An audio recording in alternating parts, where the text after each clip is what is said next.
What's going on, guys? Welcome back to Is It OP on BlackTideTV, the series where we go through each of the DLC supply drop weapons in the latest Call of Duty games as we come across them, deciding if they are overpowered or not, should you be using them, how you should be using them, and so much more. Now in today's video, we're back onto Call of Duty Infinite Warfare, taking a look at the X-Eon assault rifle, a brand new weapon in this game. Yesterday, March 28th, we had a pretty substantial update to Call of Duty Infinite Warfare. As far as weaponry goes, we had the X-Eon assault rifle added in, as well as the VPR SMG, which will have its own Is It OP episode tomorrow, so stay tuned for that one.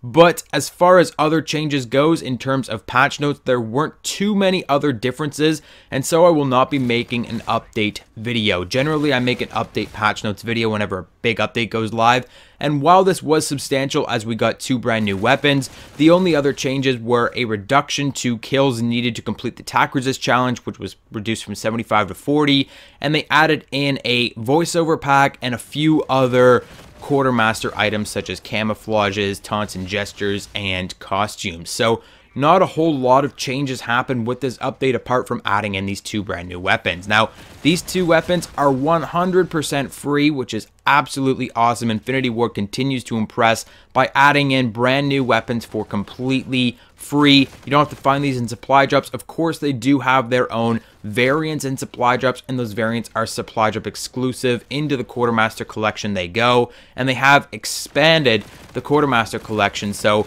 no other weapons from the Quartermaster collection have been moved into the standard prototype labs. So unlike last time when we had new weapons added, you cannot purchase new weapons in the prototype lab this time around.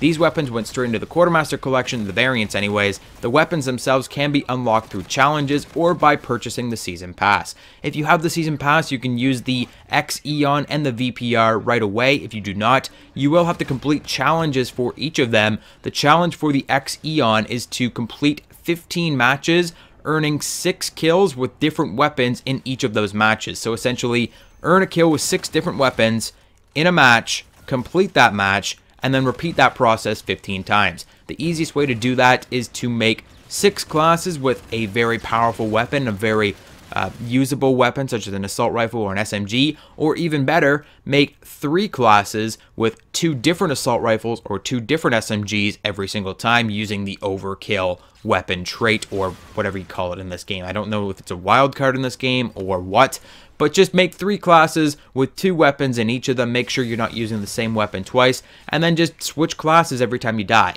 Pretty simple to complete those challenges and unlock this weapon, and I would highly advise that you go ahead and complete those challenges or purchase the Season Pass to get your hands on this weapon, as this weapon is highly competitive. I'm not sure if I want to place this weapon into the overpowered category, as the category is pretty expansive in this game as it is. We've already got like the HVR I would call overpowered, there's the NV4, there's the KBAR 32, the Type 2 a lot of people consider overpowered now, the RAW. There's a lot of really powerful weapons in this game, a lot of really stand out-ish weapons, and this weapon definitely stands out as well. Despite an awkward honeymoon period, you'll find the X-Eon to be a very competitive weapon in the hands of an experienced player, oftentimes outperforming other top contenders in this game, if only in certain circumstances. Now you'll have to bear with me as hard stats are not yet available on the X-Eon or VPR, as no one has yet posted them from the PC game code, and we are working with hand testing. Now that hand testing has revealed that the X-Eon is a 4 to 5 shot kill, very similar to that of the NV4. However, unlike the NV4, which is offset by a slower fire rate, the X-Eon has an incredible aim down sights fire rates, somewhere between that of the KBAR 32 and Type 2, though if I were to guess, I would place it closer to the KBAR 32 end of the spectrum. Now as far as hipfire accuracy goes, there really is no comparison when it comes to the X-Eon. This weapon is the most accurate hipfire weapon in the entire game, more accurate than that of the shotguns. Yes, your ears do not deceive you, more accurate in hipfire than the shotguns in this game, especially when you stack laser sight. Now the best way to explain this weapon is to break it down piece by piece, as the X-Eon is easily the most complex weapon that we've seen in the game so far. Running through the in-game description of the X-Eon will be the easiest way to highlight the different elements of this weapon, and so we'll start there. It's a fully automatic energy assault rifle, fairly straightforward, an advanced advanced recoil compensator provides focused hipfire. Now, as I said, this is the most accurate hipfire weapon in the entire game, and you should not be afraid to engage enemies in hipfire mode, even at long ranges. In fact, I find this weapon to be more beneficial at medium to long range when hip firing than it is at close ranges when hip firing, which seems kind of contradictory, but you'll find the fire rate to be dramatically slower when firing in hip fire mode, and that will make it much better at longer ranges. At close ranges, you're not putting enough firepower out, and shotguns, SMGs, other assault rifles like the K-Bar will outperform you. So the hip fire is best left for medium to long ranges, and don't worry, you will hit your shots. It's a very, very accurate hipfire cone, especially if you stack laser sight.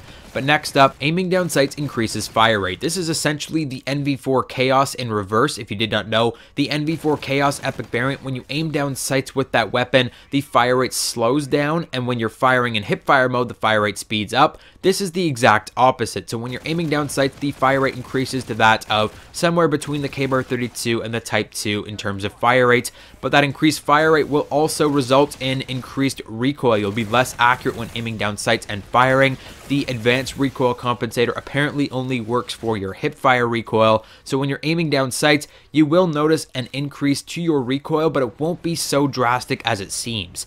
The weapon sight itself looks like it's kicking like crazy, but if you actually focus on where your shots are going, you will not have that much recoil. It's actually a very, very accurate weapon. I would say it's probably just as accurate as the K-Bar 32. It's really pretty accurate, and you won't find too much of a problem when you are aiming down sights once you get used to the recoil plot itself. Last but not least, as if this weapon needed another benefit on top of all of this nonsense, integrated optics provide enhanced detection capabilities. Essentially, your iron optic has a built-in Trojan sight. The iron optic itself is already beautifully clear, very easily used, and that Trojan sight is really dark. It's a different kind of Trojan from the other Trojan sights that we've seen in this game on the FHR-40 Windfall, the Titan Scout, the DMR-1 Spectacle.